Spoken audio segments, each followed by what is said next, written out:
ॐ सहना भवतु सहनौ भुनक्तु सह वीर्यङ्करवावहै तेजस्विनावधीतमस्तु मा विद्विषावहै ॐ शान्ति शान्ति शान्तिः।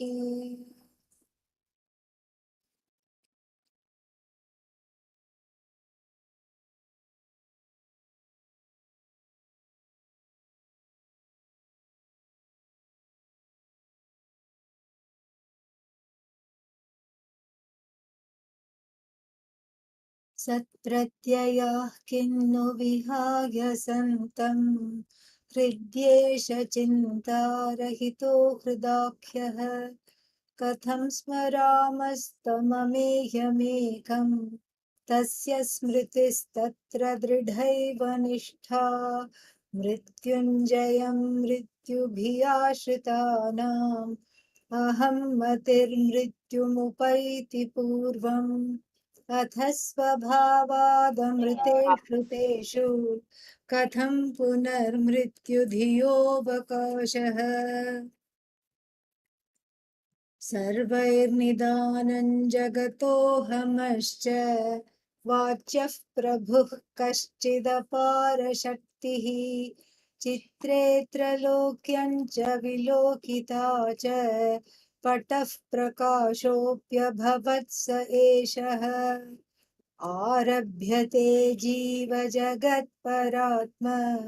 तत्त्वाभिधानेन मतं समस्तम् इदं त्रयं यावदहं मतिः स्यात् सर्वोत्तमाहं मतिशून्यनिष्ठा सत्यं वृषा वाचिदिदं जडं वा दुःखं सुखं वेति मुधा विवादः अदृष्टलोकानिरहं प्रतीतिः निष्ठा विकल्पा परमाखिलेष्ठा स्वरूपबुद्धिर्जगदीश्वरे च स्वरूपधीरात्मनि यावदस्ति अरूप आत्मा यदि कः प्रपश्येत् सा दृष्टिरेका नवधिर्हि पूर्णा यत्पञ्चकोशात्मकमस्ति देहं तदन्तरा किं भुवनं च कास्ति देहं विना पञ्चविधं तदेतत् पश्यन्ति के वा भुवनं भणन्तु शब्दादिरूपं भुवनं समस्तं शब्दादिसत्तेन्द्रियवृत्तिभास्या सत्येन्द्रियाणां मनसो वशे स्यात् मनोमयं तद्भुवनं वदामः।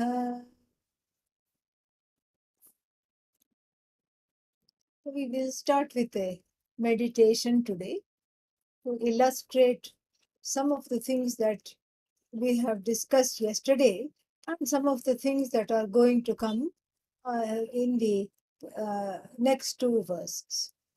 So, however you are, wherever you are, get to a comfortable place.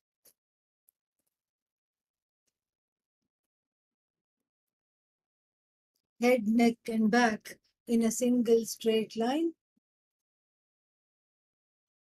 Samam kaya shiro grivam.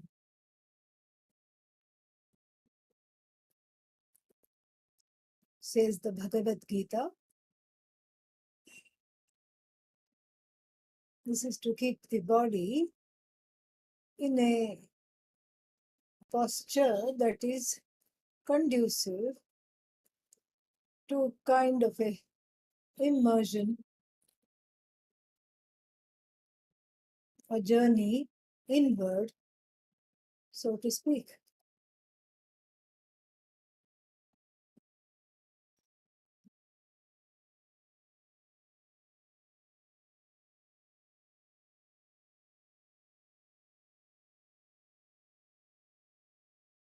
Eyes softly closed.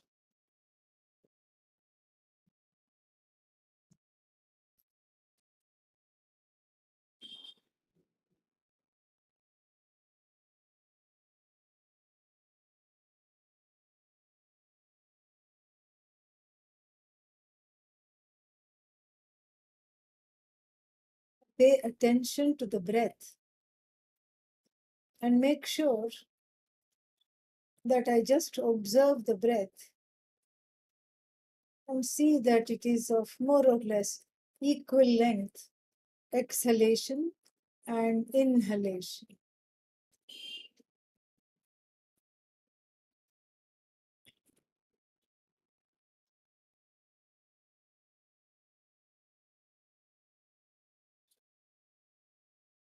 Pranapanau samau kritva nasabhyantaracharinau.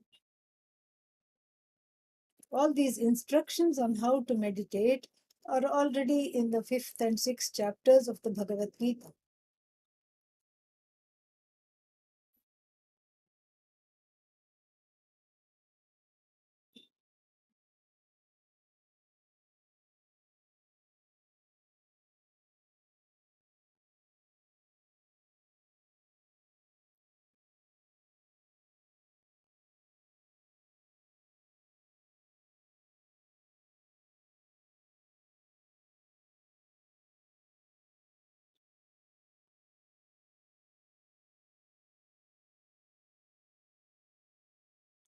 Watching the breath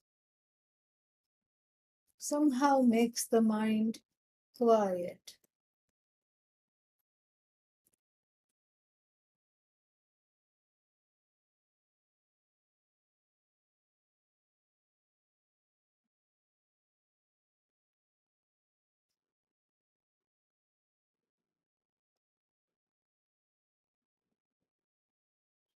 Enjoying this tranquility, this quietude, I can see that there is nothing to do right now.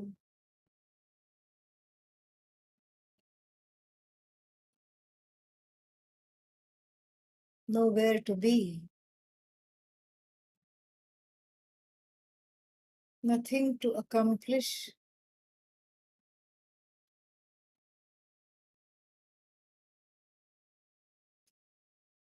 no one to be accountable to, nothing to gain, nothing to lose.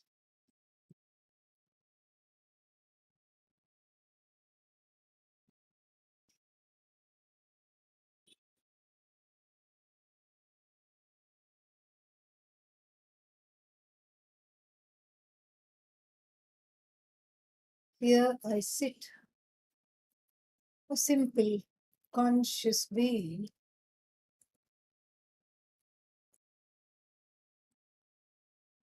withdrawing from the world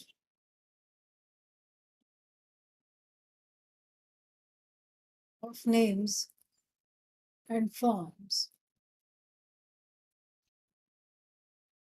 It is at this point that we encounter a very interesting and yet strange injunction from Lord Krishna in the Bhagavad Gita. Sparshan bahyan bahihi kritva. He says, keep the external world external. At first, this seems really difficult to accomplish. The external world is thus named because it is already external. How to keep what is outside already outside?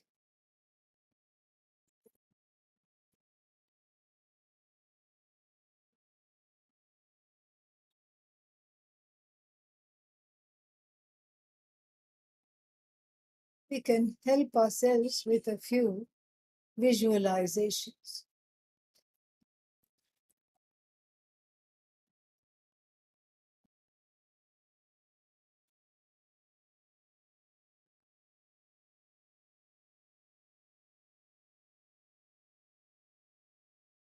Visualize a mountain range.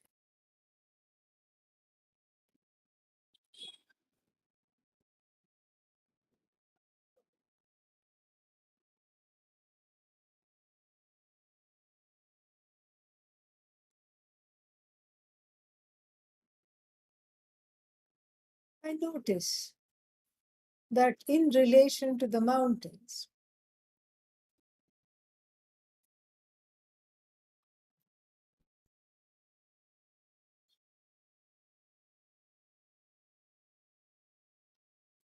I am free. I don't wish for the mountains to be of a certain shape, size, or height.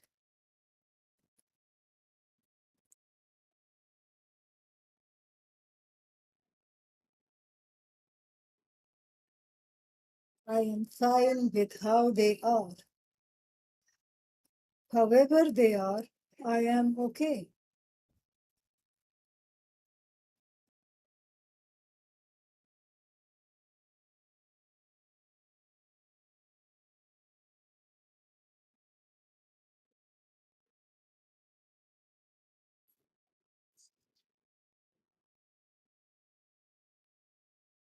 In other words, in relation to these mountains, I am an appreciative, non demanding, contented person.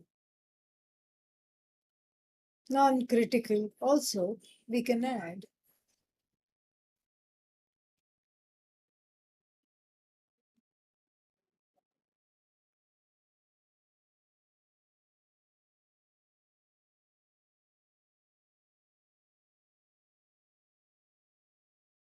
Next, I visualize a river.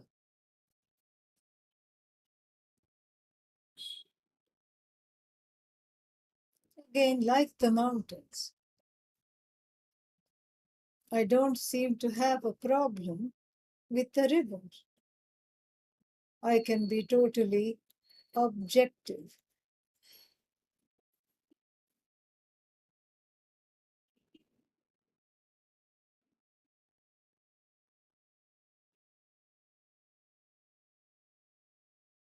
I don't wish for the river to flow in a different direction or flow faster or slower than what it is.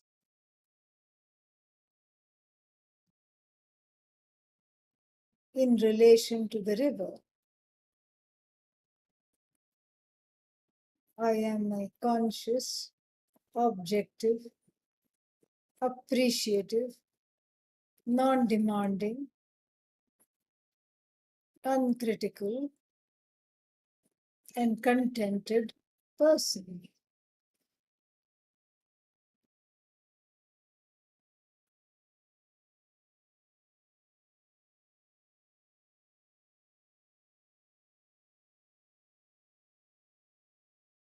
What about people? Can I have the same objectivity with regard to the mountain and the river that I enjoy where people are concerned?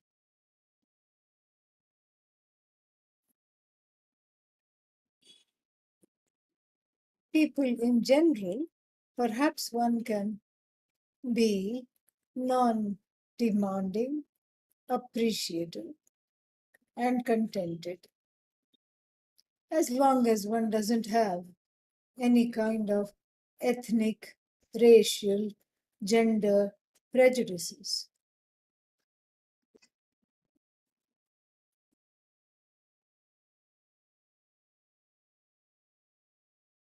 But what about people close to me? Now I visualize the Father.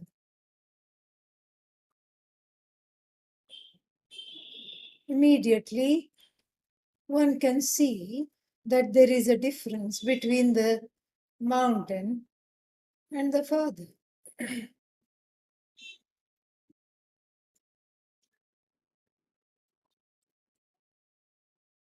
Mountain, range of mountains, totally external. Father, internal and external. External Father, objective, That's the objective view.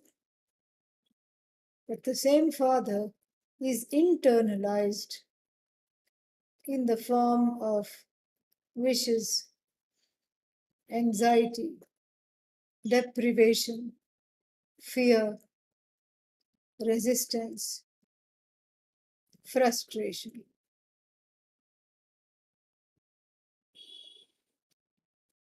Om Namaha, Om Namaha, Om Namaha, Om Namaha, Om.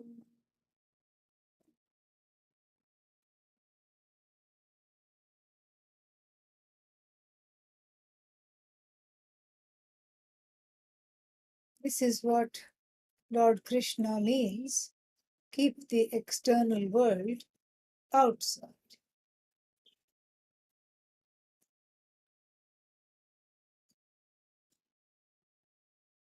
How to reverse this internalization of this Father?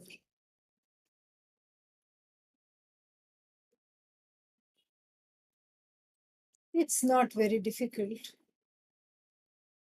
provided that one is mindful.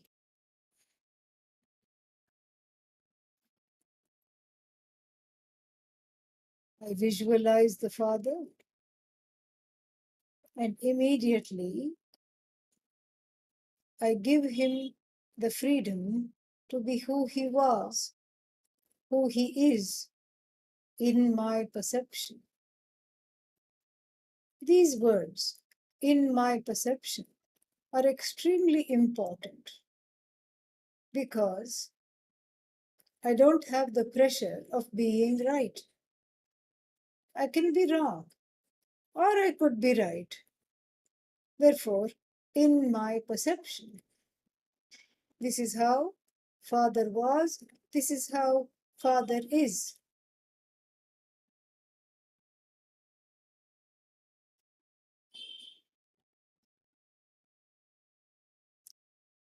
Retaining the love and caring for the Father, I take the time to grant him the freedom to be whatever he was, whatever he is.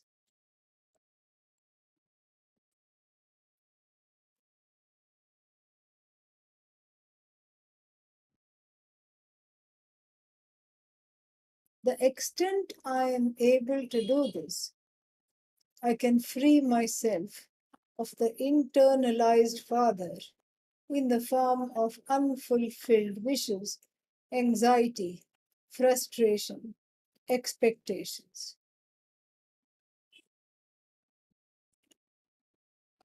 Om Namaha, Om Namaha, Om Namaha, Om.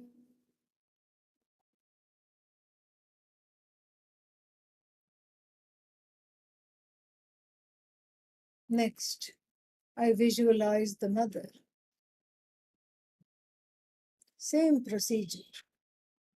This is how mother was, mother is in my perception.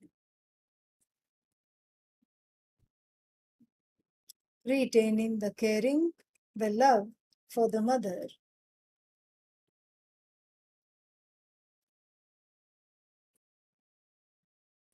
I grant her the freedom to be whoever she was, whoever she is.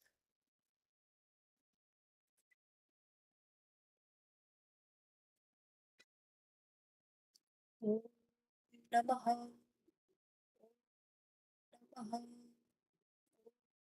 Namaha, Om Namaha, Om.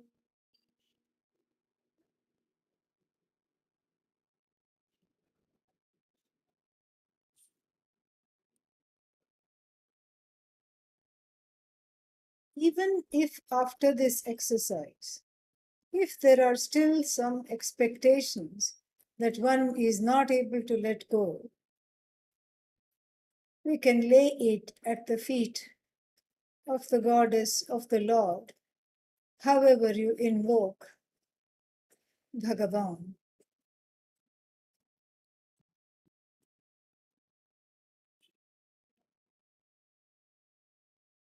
Take away these stubborn,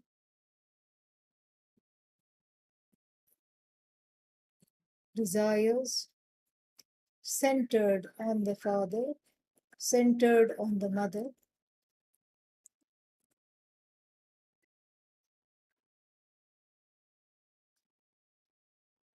the desire to be accepted, validated, loved, needed, wanted, approved of. All this, O Lord, O Goddess, I lay at your feet.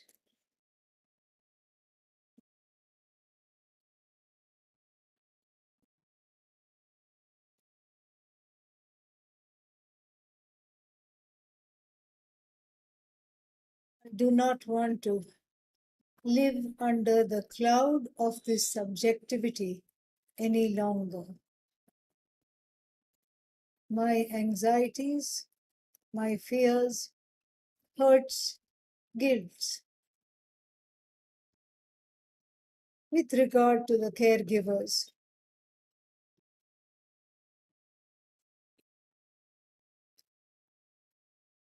may it be gone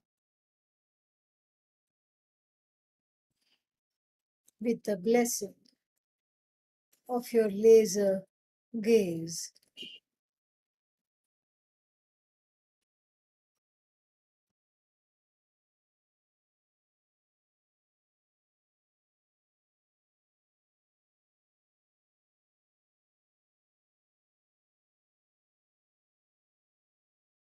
Make me more and more like yourself,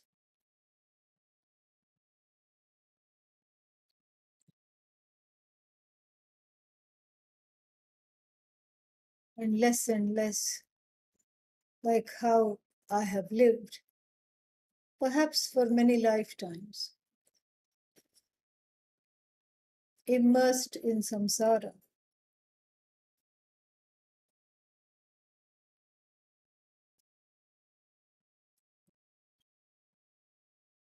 life after life of becoming approvable, becoming okay, feeling validated, feeling needed.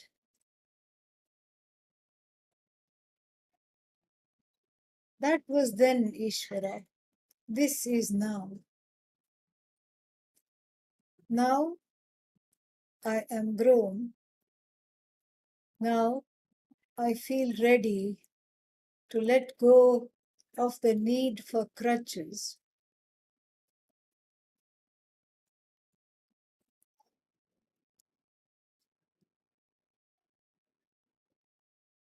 in the form of what the parents represented in my life.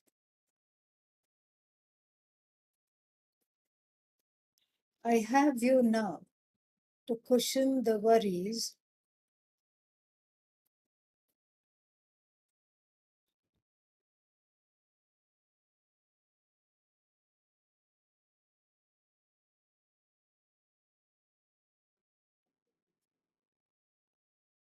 to catch my fears,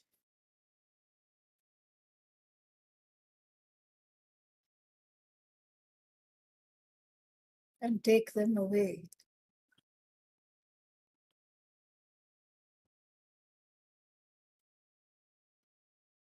Bless me so that these areas of my life, which are eclipsed by fears, memories, tears, expectations,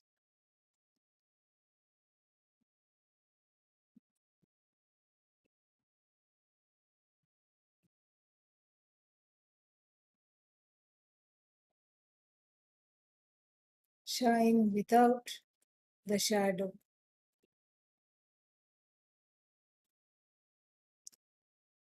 Om Namaha, Om Namaha.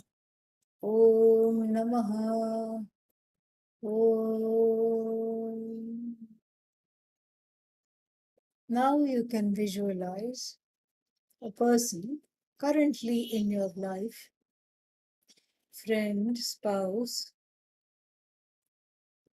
child, anybody, significant other. This is how the person is.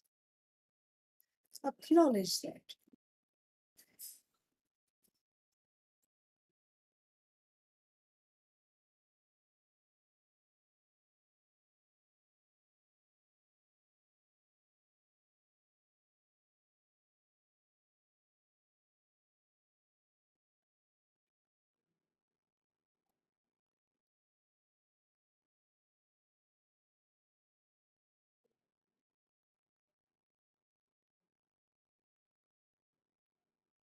Take the time to grant them to the freedom to be whoever they are in your perception.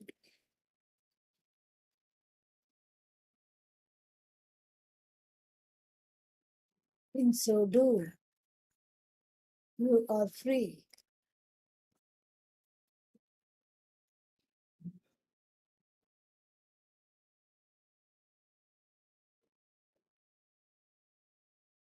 Free from the burden of the expectations that they will change or they should be different.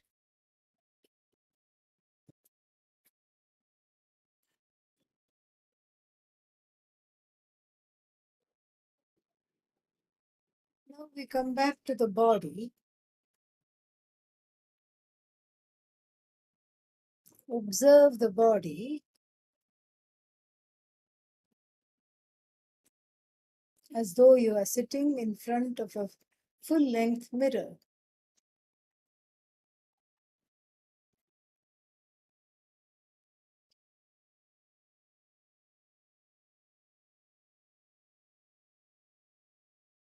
This is how the body is. There are many things about this body that cannot be changed. Height, at least permanently. Height, general weight, color of skin, predilection to certain ailments,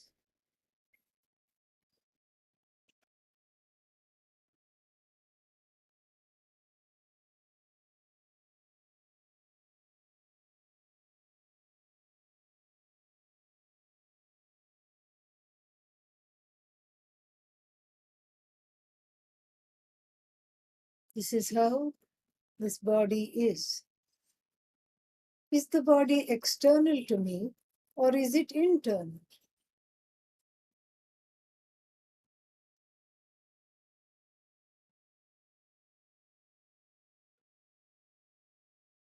Perhaps, like everything else, it is both.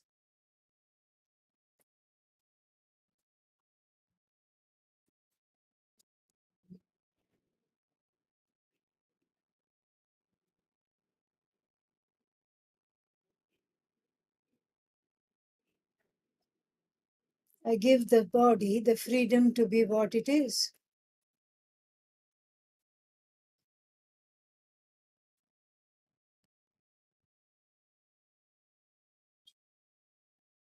This body is my body. I can say that. But I am so much more than this body. I am life without boundaries, sentience without borders.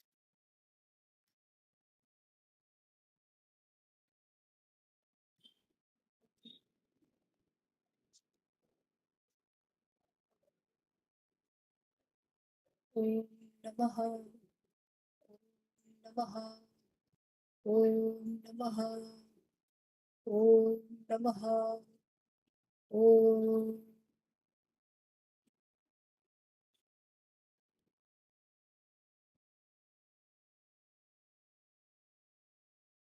Moving to watch the mind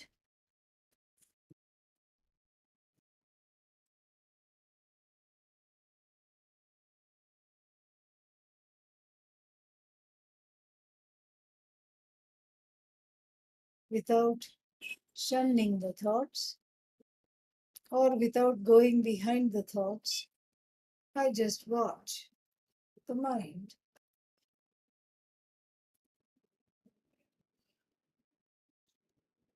This is how the mind is in my perception. Now restless, now resistant, now doubtful, now distrustful, now trusting, now calm, now tranquil, now agitated, now full of thoughts, now empty of thoughts. What is common in this whole list of conditions that describe the mind is the word now.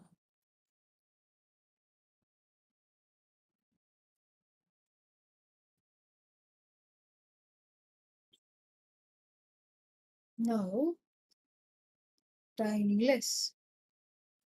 Now, truth, real. The truth of the changing mind, the changeless now.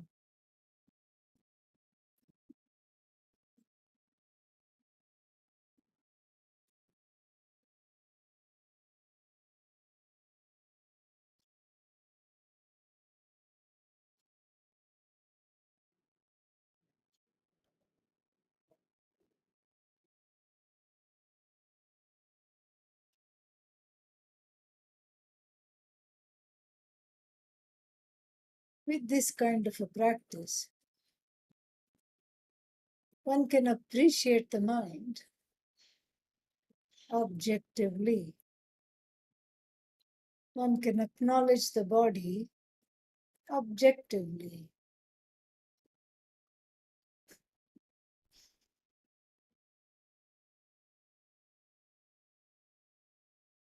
I am not just the mind because I am all pervasive sentience without boundaries.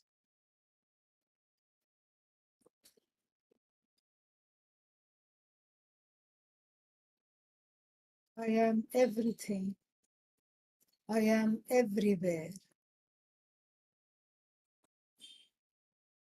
This body is just a place for living, eating, sleeping, gaining this knowledge.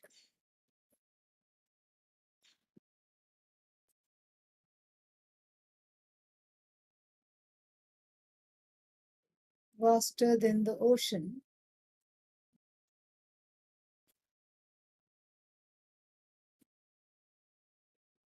bigger than the universe.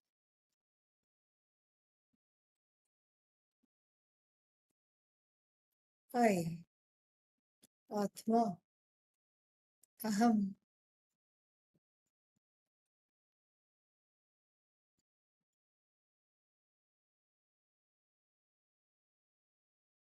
nothing else matters.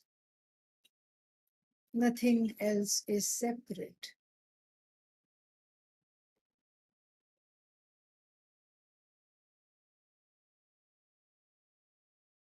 Nothing more to talk about.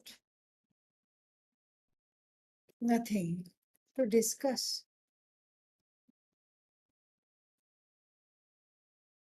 Nothing to do.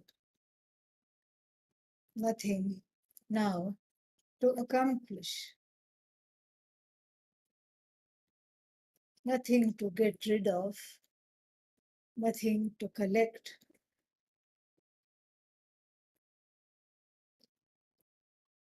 I remain free, unencumbered by space, by time.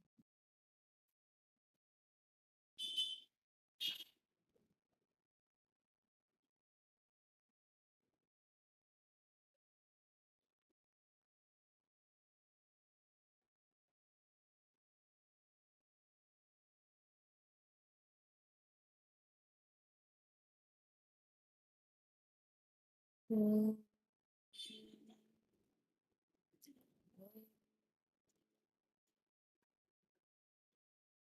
Om Shanti Shanti Shanti. When you're ready, you can slowly open the eyes.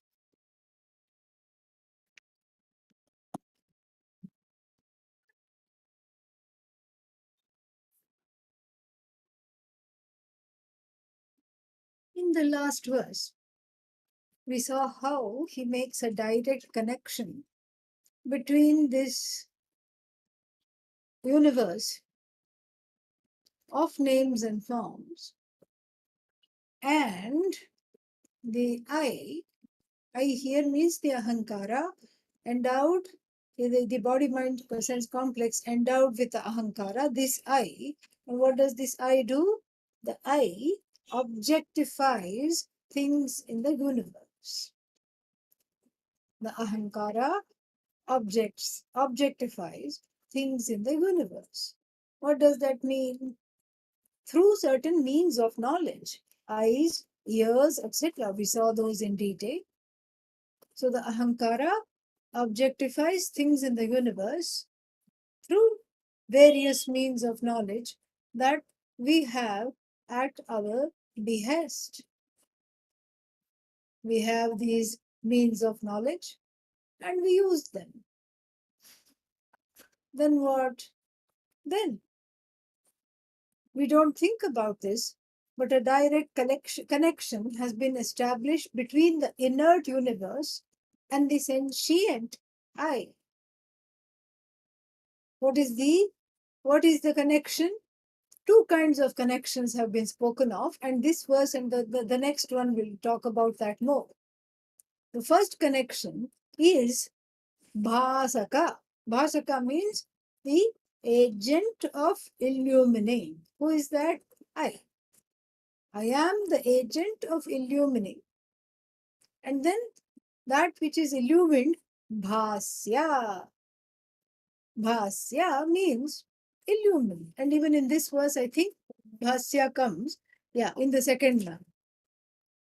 In satta, shabdadi satta, the existence of sound, etc. Indriya vritti bhasya. So that is how there is a connection between the I and the manifest universe. The manifest universe is bhasya, to be lit up, to be illumined. And then what is the I? The self-revealing I is bhasaka, the illuminer. And of course, there are things that come in the way. What are the things that come in the way? The eyes, etc. These are the medium, the medium of illumination through the various indriyas. This is one connection between the I, which is the only thing that is self-revealing, and all other things waiting and praying to be revealed, I suppose, and all the inert objects waiting to be revealed by the I. And the I one day, like a whimsical king, can say, okay, I'm not going to think about this. And then doesn't think of something. And then that thing is not illumined that day. And another day, something is thought of, and that very thought acts as the illumining agent, the illumining force. So this is one connection between I and the universe. This we can say is an objective connection. It's just a fact. This is a fact. Now, how can you say it is objective? Well, The next time a plant talks to you, come and talk to me. Okay, after that. No, I talk to the plant. That's different. That's why I didn't say. People talk to the plant and water the plant, and it is said the plant, grows better if you give it a lot of love. This is true. They did an experiment in 1923. There is still an article around somewhere. It's called The Secret Life of Plants.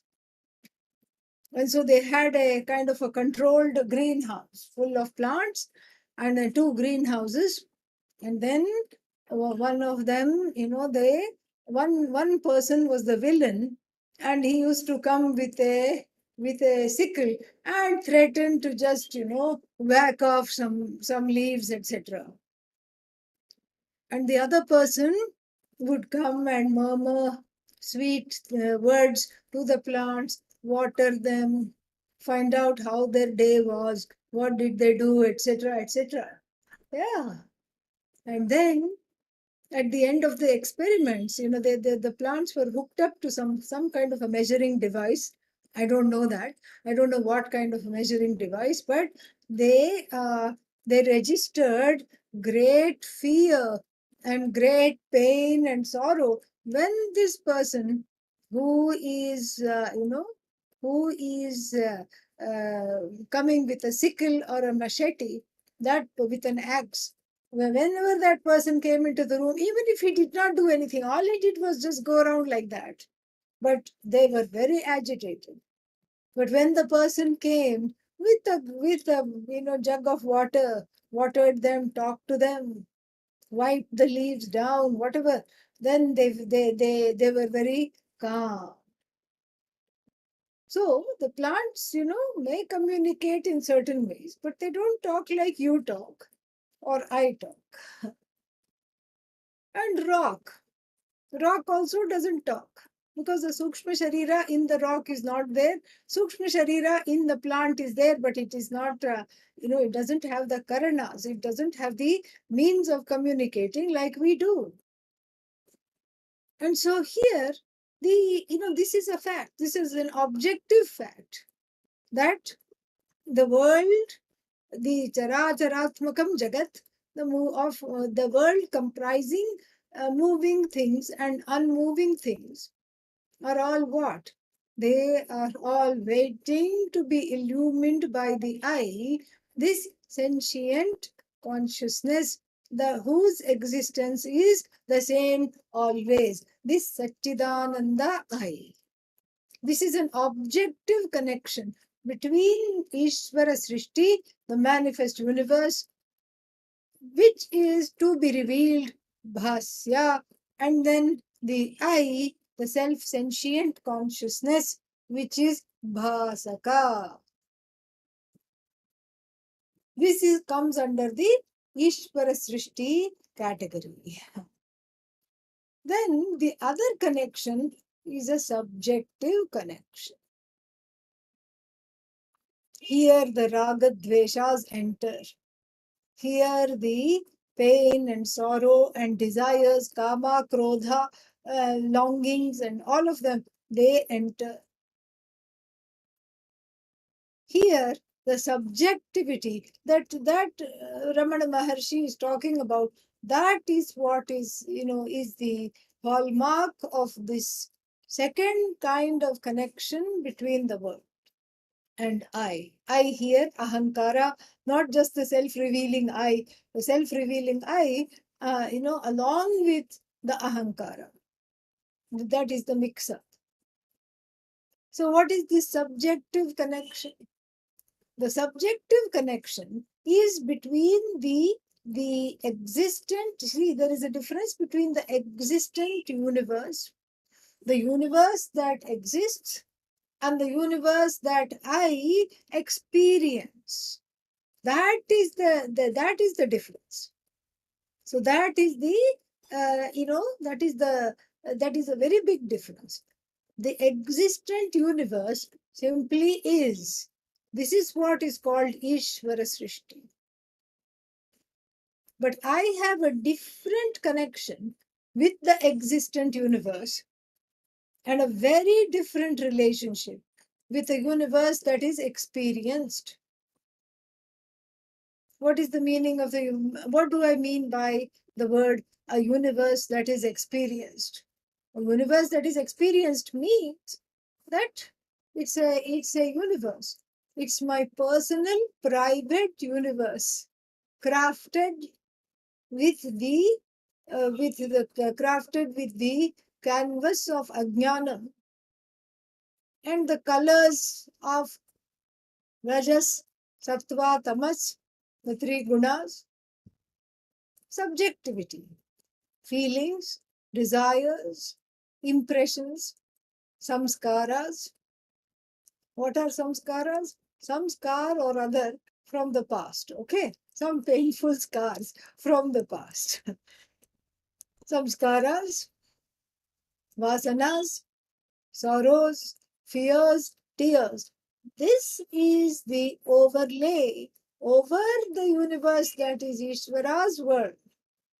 My own overlay is there. This is the second connection between the I and the manifest universe with which I deal. The first connection, namely between the self-revealing I and the universe waiting to be revealed, is simply a fact, an objective fact, an experienced fact. Because until you say, this is a rock, the rock does not say, I am rock. In fact, I have a bigger history than you. How long have you been alive? A few years? Forget it. I was a tree.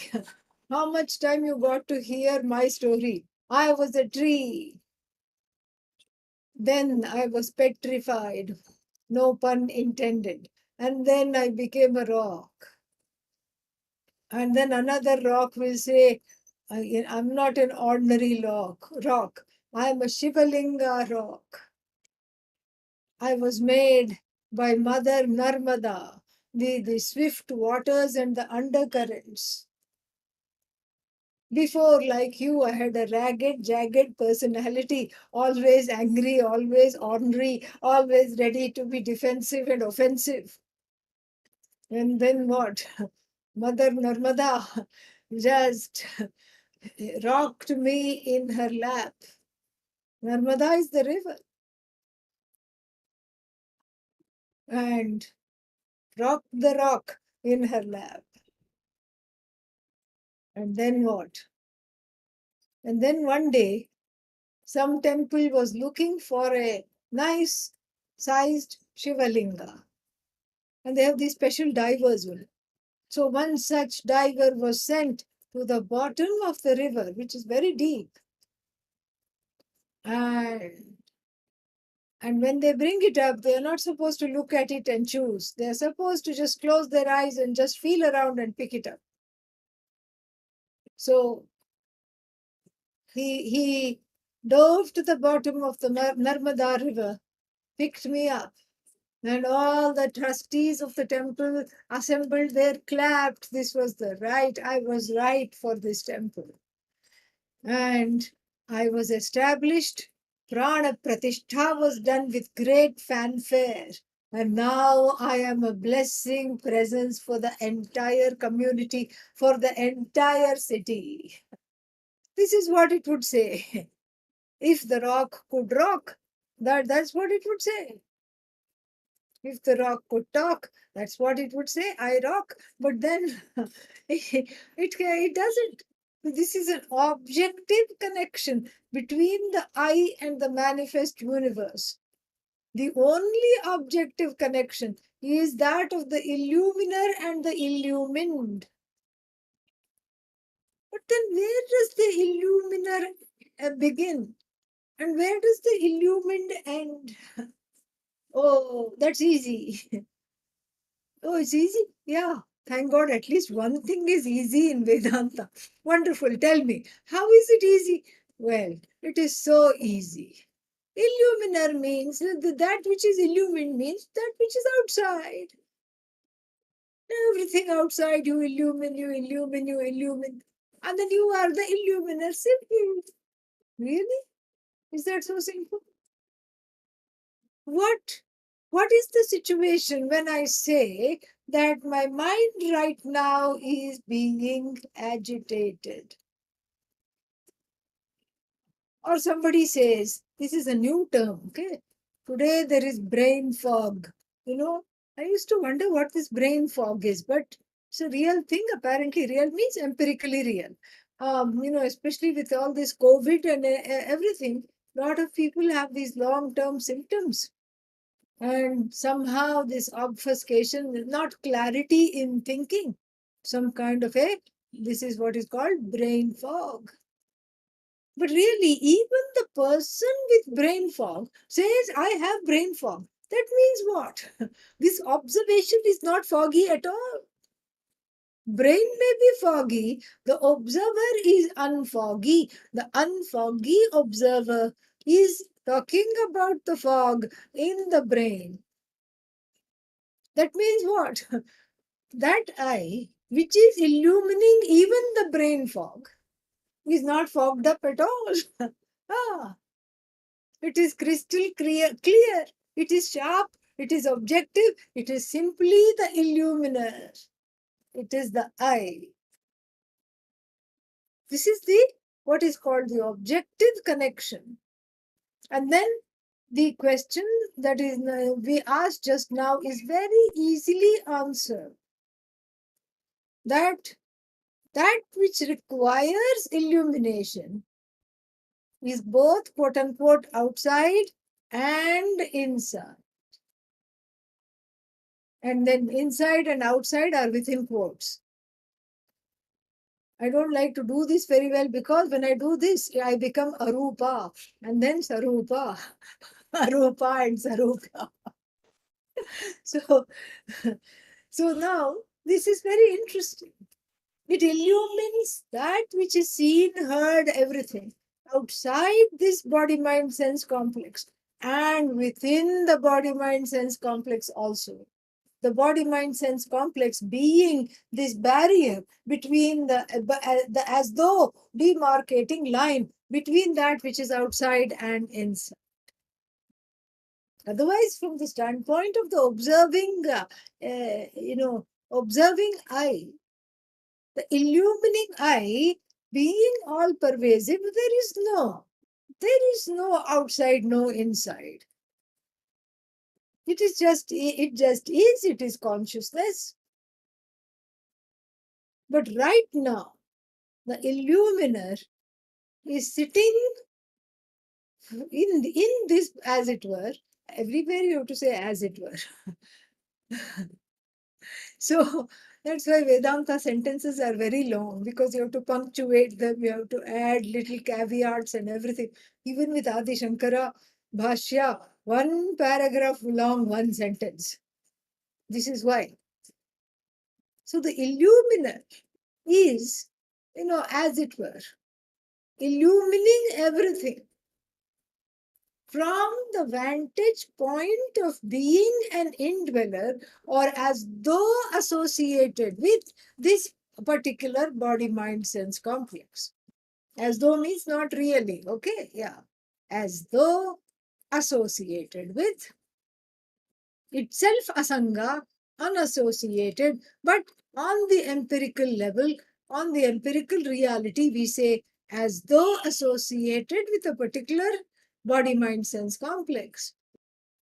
Looks on the whole universe, looks within the body mind sense complex too, and then makes certain factual observations.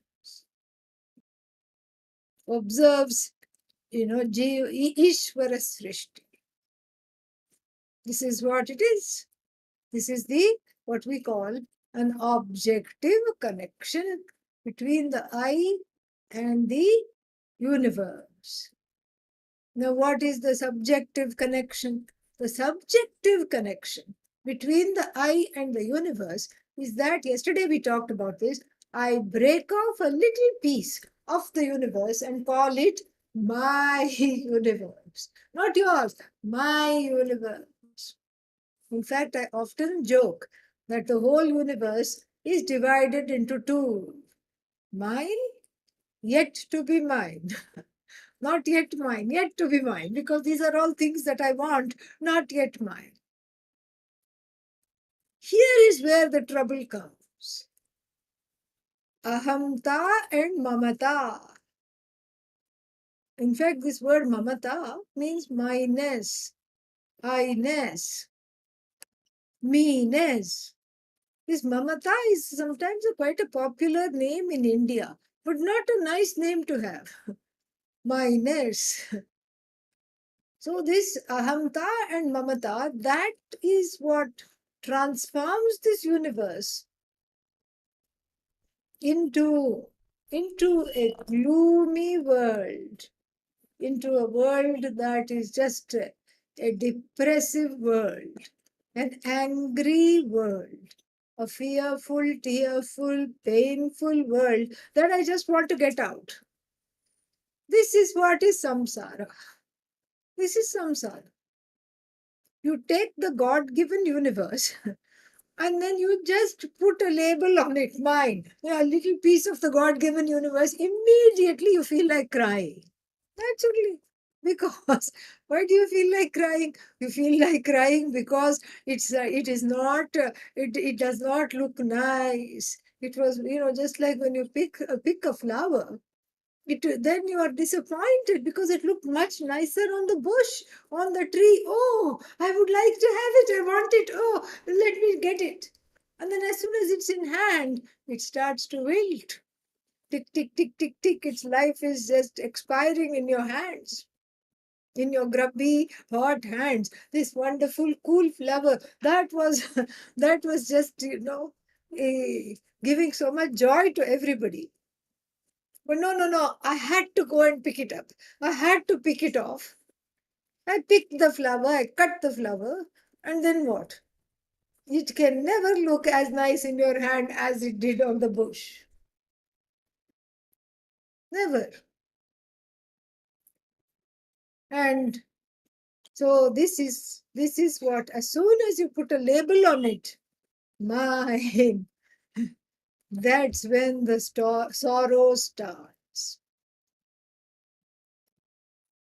Like the story of the man who needed a house to stay, and his friend was going somewhere abroad. And he said, just stay in my house. Don't worry about rent or anything. Just stay, have a good time with your family.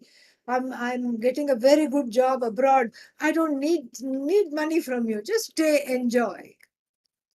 And every day the man and his wife said, oh, what a wonderful friend. How generous. And we love this house. Anybody they came to visit, they said, we love this house. It's just right for us and our children. So sturdy, so beautiful. And suddenly one day a registered letter comes.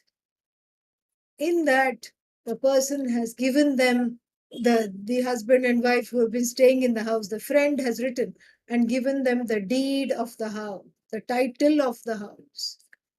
Please, since you love living in this house, and since I am not going to come back to India, I have settled abroad, you can have this house. And for 2 minutes there, the husband and wife and the children held hands and jumped in the air. Yay! Yippee! Oh, what a wonderful friend. And then suddenly the man looked in the corner, his eye caught a crack. Where was the crack? In his head, okay? Yeah, but he saw it, he projected it on the wall. The crack was really in his vision, in his drishti, in his head. This is the subjective view.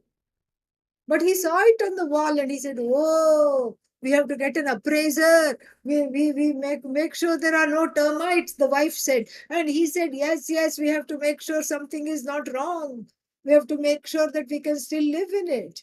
And the wife said, yes, I know he's your college friend and everything. But who gives a house? I'm sure something is wrong with the foundation or something is wrong with it. I hope that we will be able to, we should sell it when it's really, somebody will buy it. Before we come to know what all is wrong with it, we should just sell it. And so They could not sleep all night long. I mean, this is just a wonderful thing. Objective fact: the friend has gifted the house to his friend and the family. Subjective fact, which is the anxiety, because now that this house is mine, then my relationship to this house becomes a completely different story than a house in which I was just living. Why? How? We'll see that tomorrow. ॐ पूर्णमदः पूर्णमिदं पूर्णात् पूर्णमुदच्यते पूर्णस्य पूर्णमादाय पूर्णमेवावशिष्यते ॐ शान्तिः शान्तिः शान्तिः हरिः ॐ श्रीगुरुभ्यो नमः हरिः ॐ. Thank you. Thank you, Amma. Om